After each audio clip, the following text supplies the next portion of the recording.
So, first one is page 141, number 11. And we have x to the 2/3 power minus 5, x to the 1/3 power plus 6 equals 0. I typically don't do this, but your book does it, and sometimes it helps, so I'm going to make that pattern, or follow this pattern through. You notice that 2/3 is twice 1/3. So what we do is we let our u, we're going to make it's a false variable, but it helps us see it better. We're going to let u be the middle term, the x to the 1/3. And I said always the middle one, so always the middle one. This one has to be twice this one in order for it to work. So it's u squared minus 5u plus 6. This will factor to u minus 2, u minus 3, and we set that equal to 0. We use the zero product property, so u minus 2 equals 0, u minus 3 equals 0. Solving, we have u equals 2 and u equals 3. But we don't want u.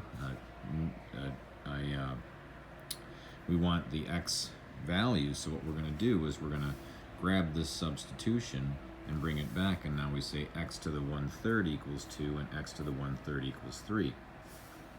We take the cube root on both sides, and we get that x is equal to the cube root of 2/3, and x is equal to the cube root of, I said 2/3, cube root of 2, and then the cube root of 3. Okay? Number 27, I have a video in there as well that's like this one, so there's more you can see if you get stuck. Idea is get one of the radicals solved for, and then you're going to square both sides. And this is what actually causes the extraneous solution, because you're saying if this equals this, then something occurs. And it might be a false if, and so the false if causes the extraneous solution sometimes.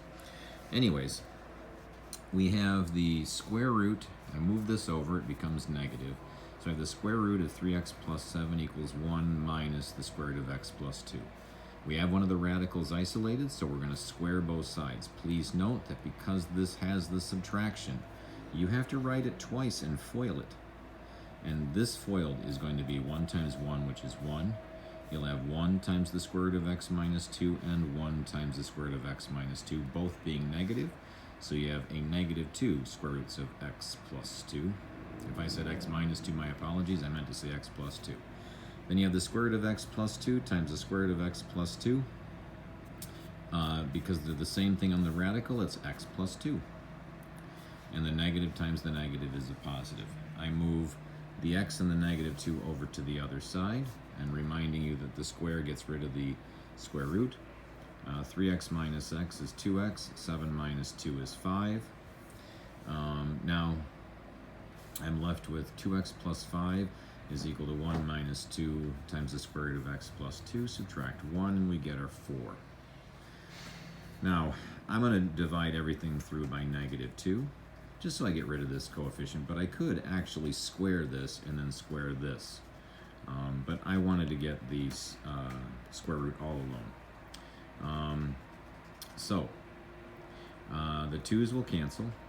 Here the 2's will cancel, leaving me with a negative x, and 4 divided by negative 2 is negative 2. Now I'm going to square both sides. And again, because there's a subtraction symbol in there, I have to write it twice. And when you FOIL that out, you get x squared plus 4x plus 4 equals x plus 2. Subtract x on both sides, subtract 2 on both sides, and you get x squared plus 3x plus 2 equals 0. Factor. Each of these factors, using the zero product property, gets set equal to 0, and you get x equals negative 2 and x equals negative 1. When you do this process, you must check both. Negative 2 will work. Plug it in. 3 times negative 2 is negative 6, plus 7 is 1, square root of 1 is 1, and when I take the negative 2 and I plug it in here, this term has to drop out in order for that square root of 1 to work. So negative 2 plus 2 is 0, square root of 0 is 0, so that works. Negative 2 is good. But if you plug negative 1 in here and here, you're going to get a 1.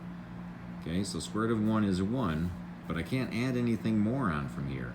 And I have negative 3, so I have 4 inside here. Square root of 4 is 2. 2 plus 1 does not equal 1, it equals 3.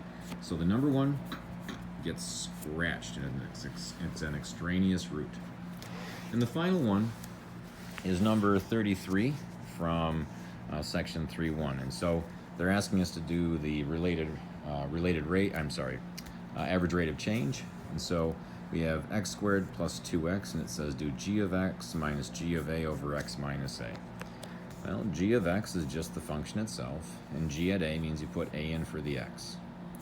And then you have x minus a. Now, when I told you about factor by grouping, I said most of the time you split it by 2's, and we'll do that again, but we're going to have an unusual factoring that will occur. So what's going to occur is I'll distribute my negative. I'm going to take the a squared, and we're going to commute these, and so we're going to have x squared minus a squared plus 2x minus 2a. This side will just have a 2 in common, but this side is a difference of squares. So it's x plus a, x minus a. And you notice that I have an x minus a and an x minus a. Chiquita banana sticker, I pull those out in front, and I'm left with x plus a plus 2. Well, these cancel, so you're left with x plus a plus 2. Hope that helps.